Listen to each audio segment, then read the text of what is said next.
Good afternoon and welcome to another video of the review of Super HxEros. Now we're on episode 9 and now we're going to talk about this show. So episode 9 of Super HxEros has given us a lot of great moments in this. But other moments in anime have always given us one common theme. Well, not theme, more like an episode. One episode that generates the landscape of anime. We got openings, we got endings, we got great characters. But what do we have? What did all anime have that we got it on the map? A beach episode. That's right. Super HxEros episode 9 has given us a beach episode. And like all animes with beach episodes, you know what that means. Beach episode, good looking characters equals fan service. And Super HxEros has given us the fan service galore of what it is. So episode 9 is going to the sea, and like every beach episode, they here to have fun. And we get to see them in these gorgeous swimsuit outfits, which probably fans will love as well in the process of it.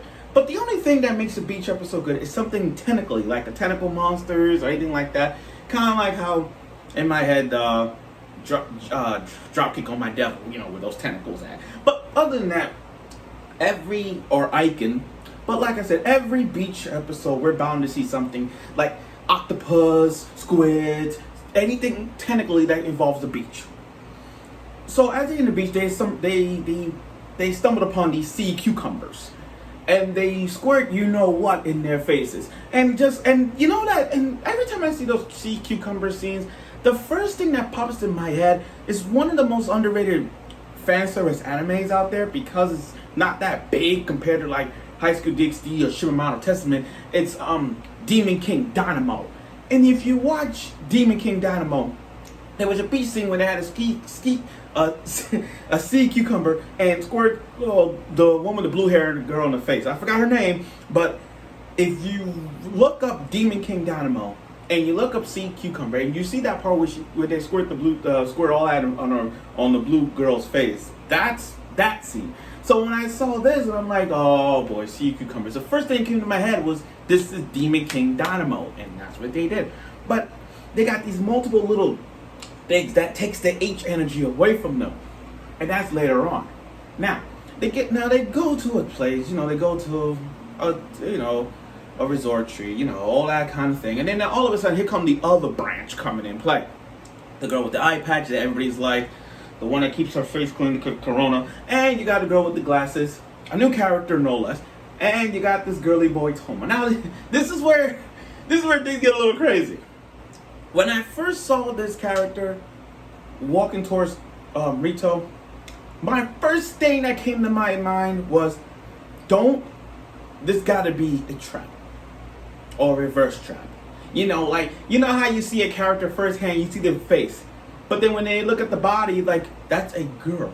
Oh, reverse trap thing. Kind of like how Char from Infinite Stratos.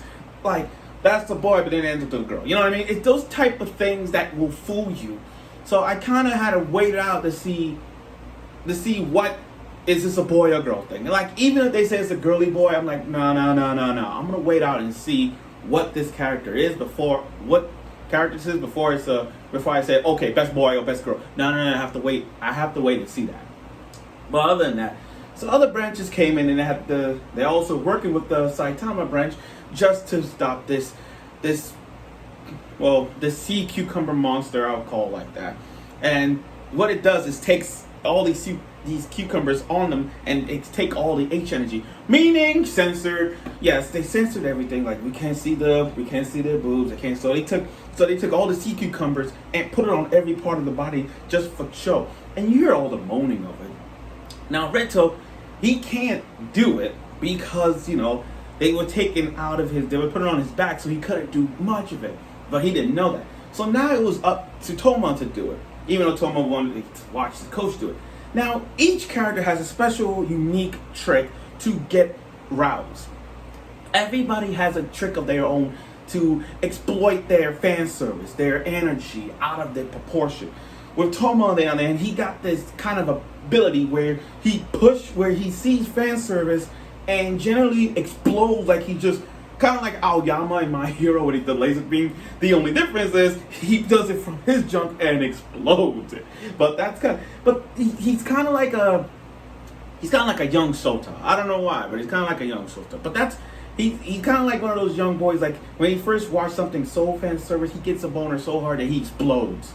And that's what he did to that Keishin. That's what he did to that boss battle. So all he had to do was just push Reto down, being surrounded by a bunch of women, and then Toma just like blast it. So that's kind of like, that's his ability. Now, after defeating it, they go to the hot spring. And like everything, of course, fan service, we get to see them naked.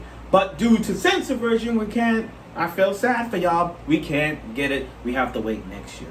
But at least they showed us all the girls that's in the hot spring. Now, this is the boys' side. One major effects, was the fact that Toma's nipples are hard as fucking steel. Like, he's that young boy that when he sees like something, like he reminds me of one of those young boys who see hentai at first, and that when he sees something, not only he gets boner out of it, his nipple gets so hard. You know what I mean? And that's what freaks. And that's the thing. And I'm like, when Toma looked around and blushed, I'm like, oh no. I mean, I'm not saying he switched. I'm not saying he swing both ways. I'm not saying that's okay. I mean, I'm not saying it's right or wrong to do that. But we're looking at him when he blushing. I'm like, oh, he turned a 180 on us. Oh, he's doing that. And I'm like, so in my head, I'm like, let me get this straight. You have 4 girls with, I don't know how Red Toad's doing this still. He has the mindset of like every character that we knows that they have, that every girl he does have a crush on him. It's kind of like how Soma in Food Wars. You know what I mean? Like when Soma doesn't realize that every girl likes him.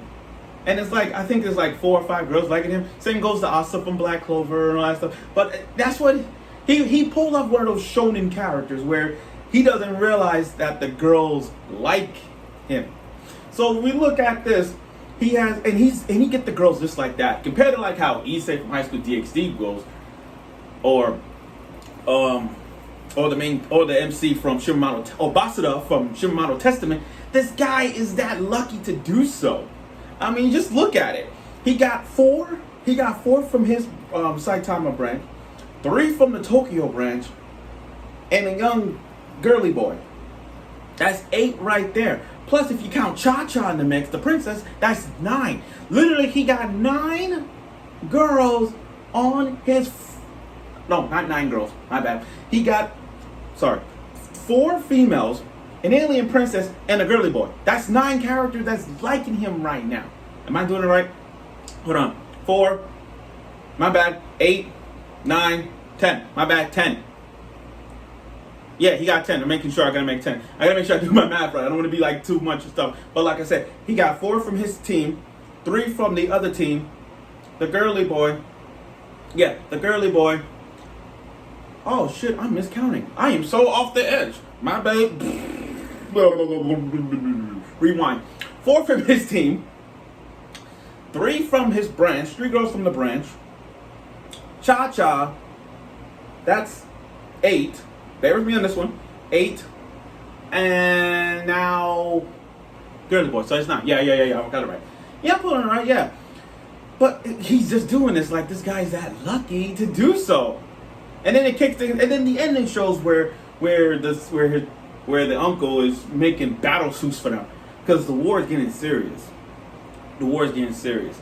And I understand what's good about this episode is like I understand that we're less episodes away to reach the end of it. And with summer ending, the first day of fall comes in around in like the 4th week of September, no less. But yeah, the fall comes in play. We're gonna miss this show. So I'm really happy they gave us this ditch effort to give us a beach episode, which was good and all because the beach episode, like always, gave us fan service. I'm sorry I kind of a little stumbled in my way. I had to do the math here, but Andrew's getting all the characters to like him. He's not doing anything pervertedly like all the other ecchi harem characters they do, but this guy's pulling off all the freaking stops. And so for that, I thank and enjoy this one. So I look forward for next week's episode, and we get to see their battle suits. So finally, after watching the opening, and I'm asking myself when they're gonna get their battle suits, we're finally gonna see their battle suits right next week. So I look forward for next week's battle of them facing alien monsters, and I hope you will.